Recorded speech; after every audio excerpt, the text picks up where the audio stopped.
हर हर महादेव भक्तों, हम नारद जी की कथा का भाग 3 आरंभ करते हैं। सूत जी कहते हैं, महर्षियों, माया मोहित नारद मुनि उन दोनों शिवगणों को यथोचित शाप देकर भी भगवान शिव के इच्छावश मोह निद्रा से जाग न सके। वे भगवान विष्णु के किए हुए कपट को याद करके मन में क्रोध लिए विष्णु लोक को गए और संविदा पाकर प्रज्वलित हुए अग्निदेव की भांति क्रोध से जलते हुए बोले। उनका ज्ञान नष्ट हो गया था, इसलिए वे दुर्वचनपूर्ण व्यंग सुनाने लगे। नारद जी ने कहा, हरे, तुम बड़े दुष्ट हो, कपटी हो और समस्त विश्व को मोह में डाले रहते हो। दूसरों का उत्साह या उत्कर्ष तुमसे सहा नहीं जाता।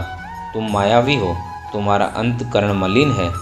पूर्व काल में तुम्ही ने मोहिनी रूप धारण करके कपट किया, असुरों को वारुणी मदिरा पिलाई, उन्हें अमृत पीने नहीं दिया। छल कपट में ही अनुराग रखने वाले हरि, यदि महेश्वर रुद्र दया करके विष न पी लेते तो तुम्हारी सारी माया उसी दिन समाप्त हो जाती। विष्णुदेव, कपटपूर्ण चाल तुम्हें अधिक प्रिय है।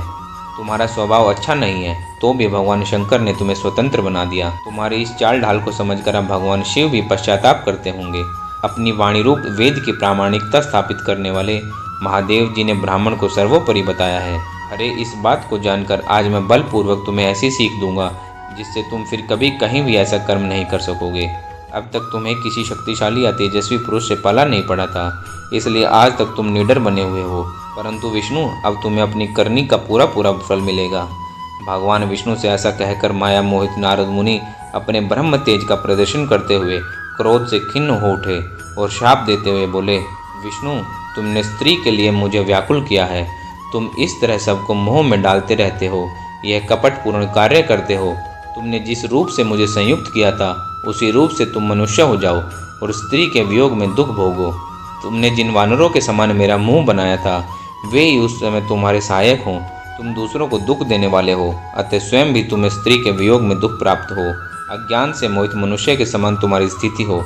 अज्ञान से मोहित हुए जब नारद जी ने मोहवश श्रीहरि को इस तरह का शाप दिया, तब उन्होंने शंभु की माया की प्रशंसा करते हुए उस शाप को स्वीकार कर लिया।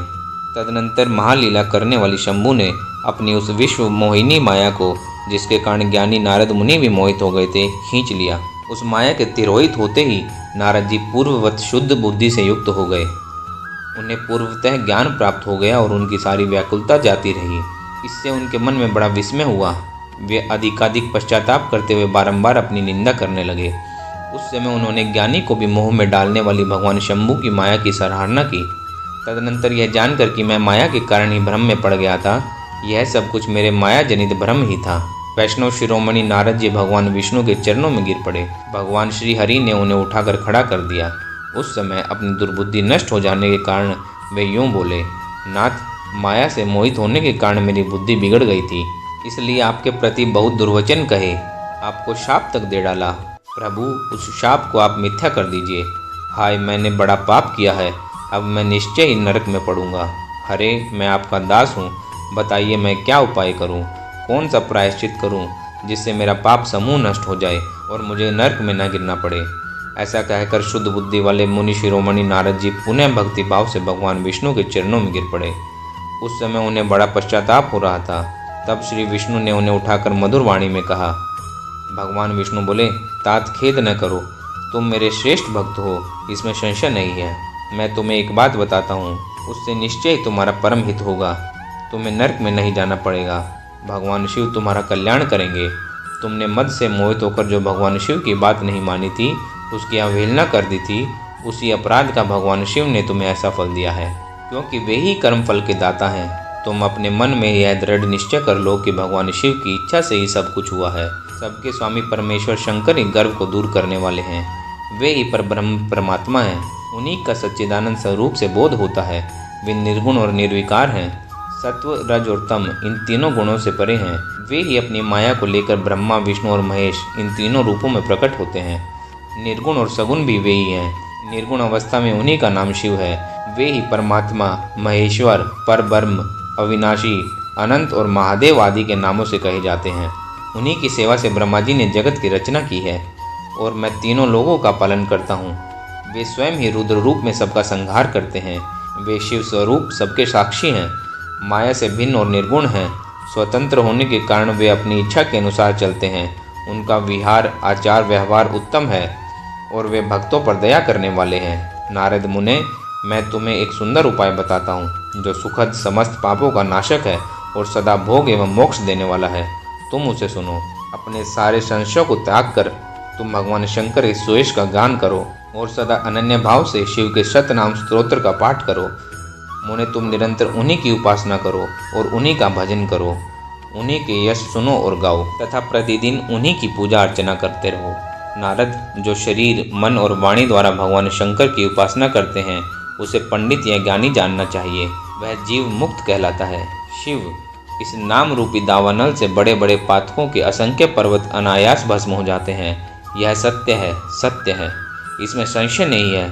जो भगवान शिव के नाम रूपी नौका के आश्रय लेते हैं वे संसार सागर से पार हो जाते हैं। संसार के मूलभूत उनके सारे पाप निसंदेह नष्ट हो जाते हैं। संसार के मूलभूत जो पातक रूपी वृक्ष हैं उनका शिव नाम रूपी कुठार से निश्चय ही नाश हो जाता है। जो लोग पाप रूपी दावानल से पीड़ित हैं उन्हें शिव नाम रूपी अमृत का पान करना चाहिए। पाप अग्नि से दग्ध होने वाले प्राणियों को उस शिव नाम अमृत के बिना शांति नहीं मिल सकती।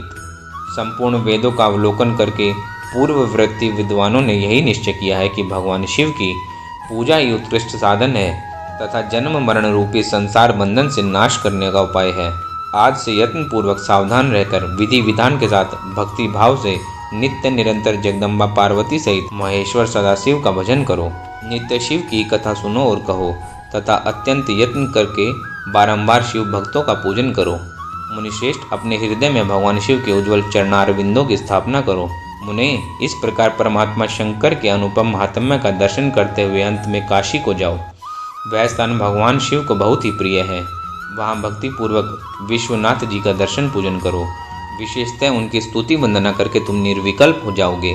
नारद जी, इसके बाद तुम्हें मेरी आज्ञा से भक्ति पूर्वक अपने मनोरथ की सिद्धि के लिए निश्चय ब्रह्मलोक में जाना चाहिए।